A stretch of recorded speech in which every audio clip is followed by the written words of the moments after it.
জয় শ্রীকৃষ্ণ, রাধে রাধে, জয় মা লক্ষ্মী।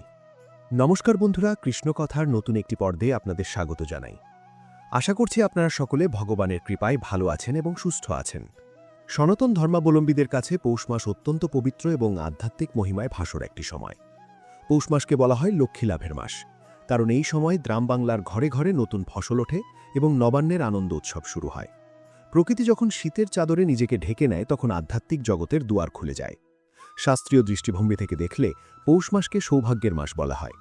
পৌষ মাসের আগমনে শীতল বাতাসে মিশে যায় নলেন গুড়ের সুবাস, জয়নগরের মোয়া আর গ্রাম বাংলার মিষ্টি আবেশ। নতুন ধানের গন্ধ, পিঠেপুলির স্বাদ এবং ভক্তিময় পরিবেশ নিয়ে পৌষ মাস প্রতিটি মানুষের হৃদয়ে আনন্দ জাগায়।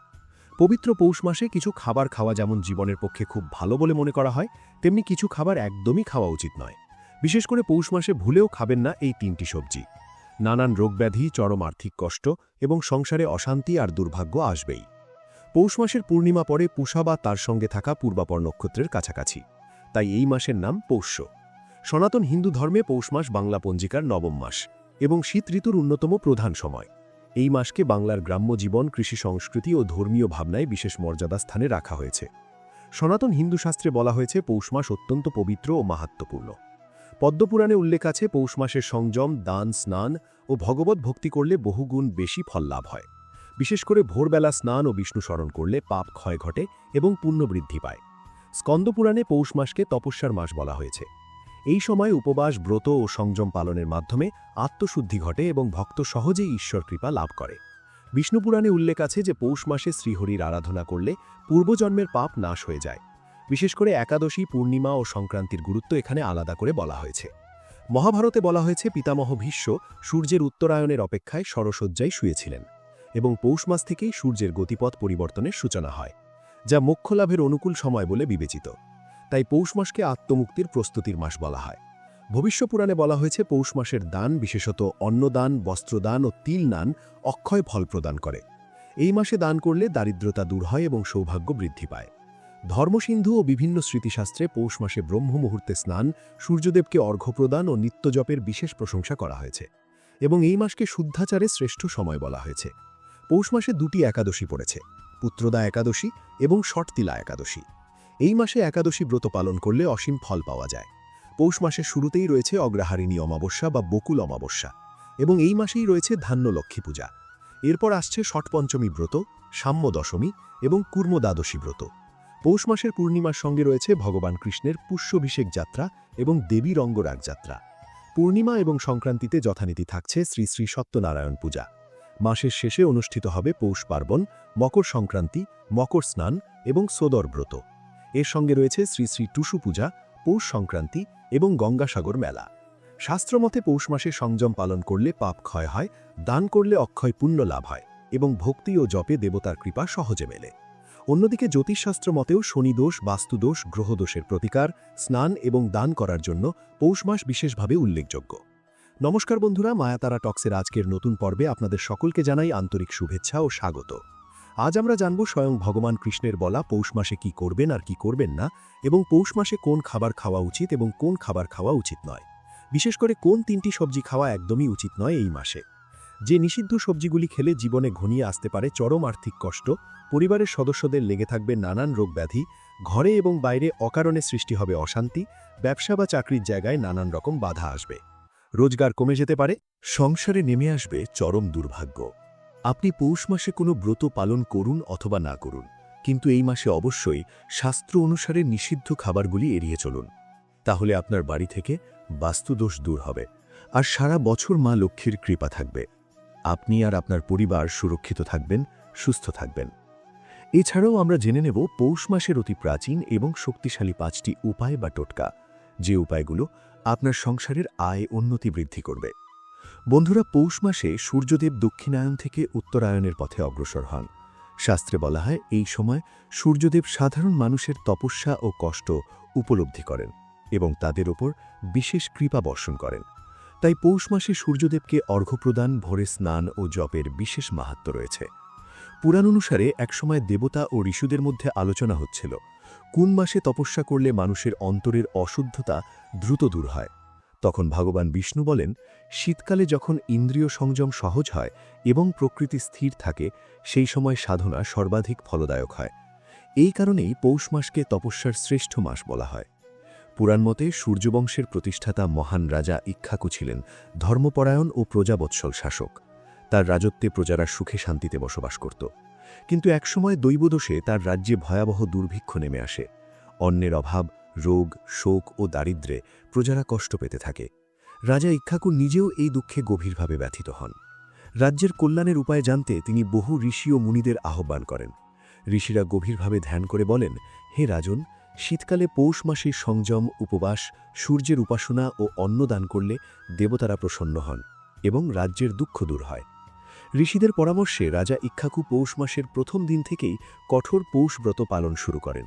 তিনি ব্রহ্ম মুহূর্তে গঙ্গা স্নান করতেন, সূর্যদেবকে জল ও তিল দিয়ে অর্ঘ্য দিতেন এবং ভগবান বিষ্ণুর নাম জপ করতেন। রাজা নিজে অল্প আহার গ্রহণ করতেন এবং প্রতিদিন ব্রাহ্মণ, দরিদ্র ও দুঃখীদের অন্নদান ও বস্ত্রদান করতেন। পৌষ মাস জুড়ে এই ব্রত পালনের ফলে আকাশে মেঘ জমে বৃষ্টি হয়, ক্ষেত খামারে ফসল ফলতে শুরু করে, প্রজাদের মুখে আবার হাসি ফিরে আসে। তখন সূর্যদেব স্বপ্নে রাজা ইক্ষ্বাকুকে দর্শন দিয়ে বলেন, হে রাজন, তোমার সংযম, দান ও ভক্তিতে আমি প্রসন্ন। পৌষব্রতের ফলে তোমার রাজ্য আবার সমৃদ্ধ হবে। সূর্যদেব ও ভগবান বিষ্ণুর কৃপায় রাজ্যে সম্পূর্ণভাবে দুর্ভিক্ষ দূর হয়। সেই দিন থেকেই পৌষ মাসে ব্রত, দান ও সূর্যের উপাসনার মাহাত্ম্য লোকমুখে প্রচারিত হয়। অনেকেই এই মাসে শরীর ও মনকে পবিত্র রাখতে শাকসবজি, বিশেষত নির্দিষ্ট কিছু তামসিক সবজি খাওয়া এড়িয়ে চলেন। বন্ধুরা, পৌষ মাসে নিষিদ্ধ সবজির মধ্যে প্রথমেই যেটির কথা বলবো সেটি হলো কচু শাক। আয়ুর্বেদ ও স্মৃতিশাস্ত্র অনুযায়ী কচু শাক তামসিক খাদ্যের অন্তর্ভুক্ত। পৌষ মাস সংযম, তপস্যা ও আত্মসংযমের মাস হওয়ায় তামসিক খাদ্য পরিহার করার নির্দেশ আছে। বৈজ্ঞানিক মতে কচু শাকে ক্যালসিয়াম অক্সালেট থাকে, যা শীতকালে গলা ও মুখে চুলকানি, জ্বালা ও অ্যালার্জি তৈরি করতে পারে। শীতকালে ত্বক শুষ্ক থাকে। কচু শাক ত্বকে চুলকানি, ফুসকুড়ি বা অ্যালার্জি বাড়াতে পারে।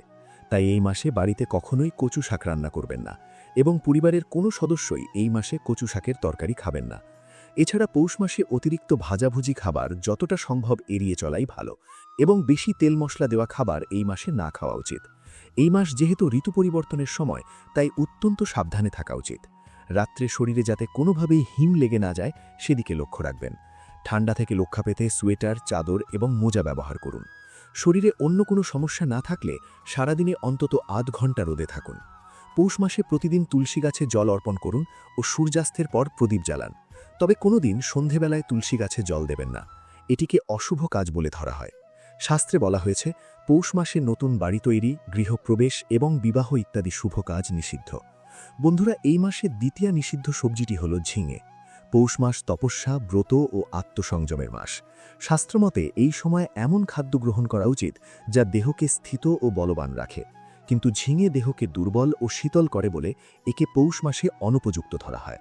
শাস্ত্রে বলা হয়, ঝিঙে শীতকালে শরীরে কফ বৃদ্ধি করে। ফলে অলসতা, ভারভাব ও নিদ্রাভাব বাড়ে, যা জপ, ধ্যান ও ব্রত পালনে বাধা সৃষ্টি করে। বৈজ্ঞানিক মতে ঝিঙে প্রায় 90-95% জলযুক্ত সবজি। শীতকালে অতিরিক্ত জলযুক্ত খাদ্য হজমের সমস্যা তৈরি করে। এছাড়া ঝিঙে খেলে কফ বাড়তে পারে, যার ফলে সর্দি, কাশি, নাক বন্ধ, গলা ভারী হওয়া ইত্যাদি সমস্যা শীতকালে বেশি বেশি দেখা যায়। এবং ঝিঙে হালকা ও কম ক্যালোরিযুক্ত সবজি। পৌষ মাসে শরীরের শক্তি ও উষ্ণতা বজায় রাখতে বেশি পুষ্টিকর সবজির প্রয়োজন হয়, যা ঝিঙে পর্যাপ্তভাবে দিতে পারে না। সুতরাং এই মাসে ঝিঙের তরকারি খাওয়া যতটা সম্ভব এড়িয়ে চলুন। পৌষ মাসের বিভিন্ন ব্রত পালনের সময় খাবারে ফলমূল, শ্যামা চালের পায়েস, আলুর তরকারি কিংবা সিঙার আটা বা পানি ফলের আটার তৈরি লুচি বা পরোটা বা কিছু ক্ষেত্রে সাবুদানা খাওয়া যেতে পারে। তবে পৌষ মাসে খুব বেশি ঠান্ডা কোনো খাবার খাবেন না। উপোসের সময় ভোগপ্রসাদ রান্নার ক্ষেত্রে সাধারণ লবণের পরিবর্তে সন্ধক লবণ এবং সর্ষের তেলের পরিবর্তে ঘি ব্যবহার করবেন। বন্ধুরা, এবার আমরা জেনে নেব পৌষ মাসের অতি প্রাচীন ও শক্তিশালী 5টি উপায় বা টোটকা। এগুলো আপনার সংসারের আয় উন্নতি বৃদ্ধির জন্য অত্যন্ত কার্যকরী। পৌষ মাসকে শাস্ত্রে ধনবৃদ্ধি, স্থায়িত্ব ও অন্যের সমৃদ্ধির মাস বলা হয়েছে। লোকাচার ও ধর্মীয় বিশ্বাস অনুযায়ী এই টোটকাগুলি নিষ্ঠার সঙ্গে পালন করলে যে কোনো ব্যক্তির আয় ও আর্থিক স্থিতি বৃদ্ধি পায়। প্রথম উপায়টি হল পৌষ মাসে একটি পরিষ্কার পাত্রে কালো তিল ও ধান রেখে তা পূজাস্থানে রাখুন।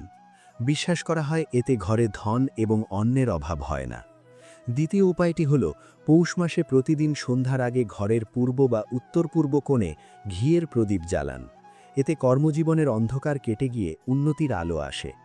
তৃতীয় উপায়টি হল এই মাসে নুন ধার দেওয়া বা বিক্রি করা থেকে বিরত থাকলে অর্থক্ষয় রোধ হয়, এবং পৌষ মাসে পুরনো ভাঙা বা অচল জিনিস ঘর থেকে সরিয়ে নিন।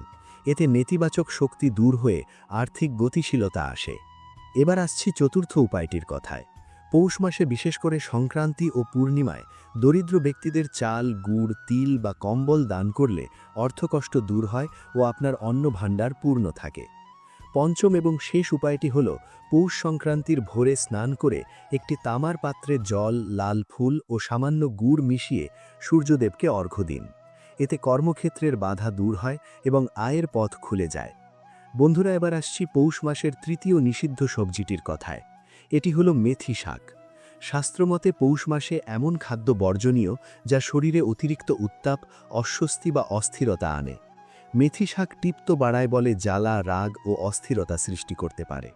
বৈজ্ঞানিক মতে মেথি শাকে প্রাকৃতিক থার্মোজেনিক উপাদান থাকে যা শরীরের আভ্যন্তরীণ তাপ বাড়ায়, কিন্তু শীতে এটি অতিরিক্ত দুর্বলতা বা অস্বস্তি সৃষ্টি করতে পারে। এবং মেথির উষ্ণ ও শুষ্ক গুণ ত্বকের চুলকানি ও ফাটা সমস্যা বাড়াতে পারে। তাই পৌষ মাসে মেথি শাক খেতে নিষেধ করা হয়েছে। এছাড়া ভগবান কৃষ্ণ, ভগবান মহাদেব, মা কালী, ভগবান নারায়ণ এবং মা লক্ষ্মীর এই পবিত্র মাসে কোনো প্রকার নেশাজাতীয় কোনো খাবার না খাওয়াই ভালো। বন্ধুরা, আশা করি ভিডিওটি আপনাদের সামান্য হলেও উপকারে আসবে। ভগবান কৃষ্ণ, মা কালী এবং মা লক্ষ্মীর কৃপায় আপনারা সবাই ভালো থাকুন, সুস্থ থাকুন।